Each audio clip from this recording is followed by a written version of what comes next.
Perkenalkan, nama saya Laura Heradianti. Di sini saya akan membicarakan hasil analisis sebuah bacaan dari buku Pengantar Ilmu Antropologi yang memiliki judul tentang Aneka Warna Masyarakat dan Kebudayaan di Indonesia. Buku ini telah membuka mata kita pada kenyataan bahwa Indonesia dengan kekayaan budayanya yang tak ternilai adalah sebuah entitas yang unik yang disebut sebagai koleksi suku bangsa.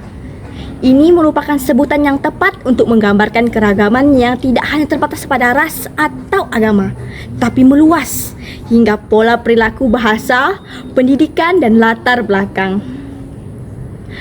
Keragaman inilah yang membuat antropologi di Indonesia menjadi studi yang begitu kaya. Inti dari struktur sosial kita adalah konsep suku bangsa dan konsep daerah kebudayaan. Suku bangsa adalah golongan manusia yang terkait oleh satu kesadaran dan identitas atau kesatuan budaya. Tanpa kesadaran ini, suatu kelompok tidak bisa didefinisikan sebagai suku bangsa. Kesadaran ini menciptakan batas-batas budaya yang jelas. Mengapa begitu banyak suku bangsa di Indonesia? Karena kita terdiri dari ribuan pulau dan wilayah. Setiap wilayah dapat membentuk isolasi geografis yang pada akhirnya memicu pembentukan budaya dan identitas yang unik dan berbeda-beda. Dan identitas yang unik dan berbeda itu, menurut ahli antropologi, suku bangsa dapat dibedakan berdasarkan kriteria seperti mata pencarian yang akan dijelaskan oleh teman saya. Terima kasih. Halo teman-teman, saya Jessica Delia. Jadi, suku bangsa itu dapat dibedakan berdasarkan mata pencarian. Ada 6 pengelompokan masyarakat berdasarkan mata pencarian. Saya akan menjelaskan 3 diantaranya, yaitu yang pertama, masyarakat pemburu dan pramu. Kelompok ini adalah yang paling sederhana dalam segi ekonomi dan umumnya hidup di pedalaman. Mereka berburu hewan untuk memenuhi kebutuhan protein dan meramu obat-obatan dari alam. Mereka tidak pergi ke dokter, melainkan memanfaatkan bahan-bahan alami di sekitar mereka.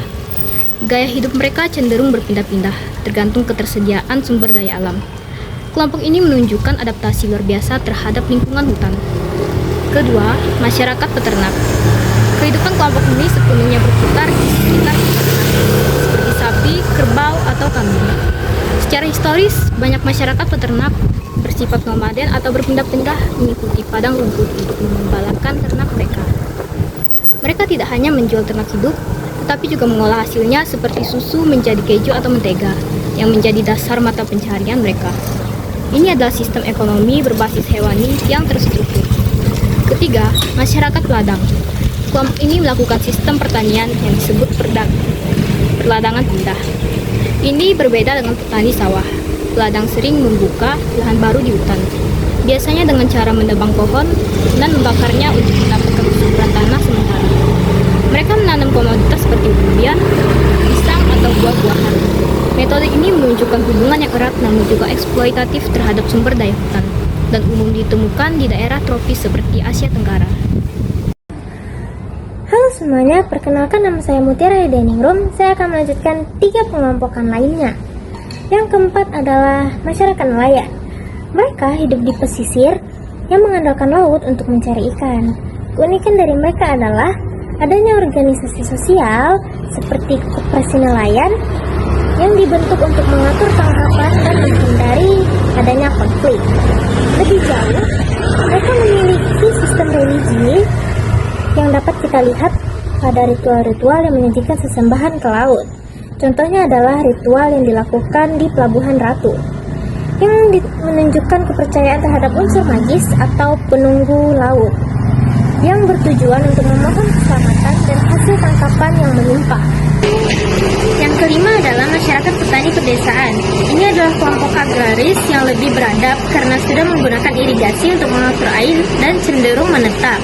Mereka berfokus pada tanaman pangan utama seperti padi dan jagung. Sistem ini memungkinkan panen yang lebih konsisten. Seperti nelayan, mereka juga memiliki sistem religi, di mana ritual panen dilakukan sebagai wujud syukur dan permohonan agar hasil bumi terus melimpah. menunjukkan hubungan spiritual dengan kesuburan tanah. Dan yang terakhir atau yang keenam adalah masyarakat perkotaan, yang merupakan hasil dari percampuran kelima kelompok ini, dan akan dijelaskan dengan rekan saya selanjutnya. Perkenalkan, saya Mutia Dina. Saya akan melanjutkan pembahasan yang sebelumnya. Klasifikasi keenam yang paling modern adalah masyarakat perkotaan. Kota adalah ekosistem sosial yang kompleks. Ia menarik jutaan penduduk dari desa dalam fenomena urbanisasi, menciptakan keragaman yang luar biasa dalam hal pekerjaan, pendidikan, dan kebudayaan. Disinilah terjadi interaksi antara suku yang paling intens. Dalam konteks ini, bahasa Indonesia berfungsi sebagai bahasa lingua franca atau alat pemersatu yang esensial untuk menjembatani komunikasi lintas suku. Selanjutnya kita membahas konsep penting yaitu daerah dan kebudayaan atau biasanya disebut culture area. Ini adalah pengelompokan suku-suku bangsa di suatu wilayah yang memiliki unsur kebudayaan yang sama atau mencolok. Contohnya ada perbedaan logat dan bahasa antara Sunda, Batak, dan Jawa. Meskipun mereka berada di pulau yang sama atau berdekatan, budaya di Bandung jelas berbeda dengan budaya yang ada di Jakarta. Konsep ini juga sering dikaitkan dengan klasifikasi berdasarkan sistem hukum. Van Vollenhoven mengklasifikasikan bahasa berdasarkan kesamaan hukum adat. Contohnya, hukum adat di Aceh dengan hukum adat Cambuknya berbeda dengan sistem kekerabatan marga di suku Batak atau sistem martirineal yang dianut oleh suku Minangkabau. Ini menunjukkan bahwa identitas suku bangsa di Indonesia sangat dipengaruhi oleh sistem hukum dan norma yang mereka anut. Perkenalkan, nama saya Sri Handayani. Sebagai penutup, kita akan menyimpulkan bagaimana semua klasifikasi ini menghasilkan ciri khas kebudayaan yang dapat kita amati. Corak khas suatu kebudayaan terlihat melalui pranata-pranata sosial. Pranata sosial adalah seluruh norma, nilai, dan aturan yang dianut oleh masyarakat. Pranata inilah yang menciptakan kesadaran identitas di antara anggota kelompok. Seseorang tidak melihat ciri khas budayanya sendiri karena itu adalah hal yang wajar. Tetapi bagi orang luar, ciri khas itu akan sangat menonjol. Identitas ini terwujud dalam bentuk fisik dan visual. Contohnya, rumah adat. Atap rumah joglo yang mengkerucut ke atas berbeda dengan atap Honai di Papua yang melengkung bulat, mencerminkan adaptasi terhadap iklim dan lingkungan. Contoh lain adalah suku Baduy yang selalu mengenakan ikat kepala, sarung, dan tidak menggunakan alas kaki sebagai bagian dari adat mereka. Ini bukan keanehan, melainkan perwujudan kesadaran identitas mereka. Dengan demikian, keragaman masyarakat dan kebudayaan di Indonesia sangat kompleks, diikat oleh kesadaran identitas dan klasifikasi berdasarkan mata pencaharian, pranata sosial, serta hukum adat. Mempelajari hal ini membantu kita menghargai warisan budaya bangsa. Semoga presentasi kami bermanfaat. Sekian dari saya, terima kasih atas perhatiannya.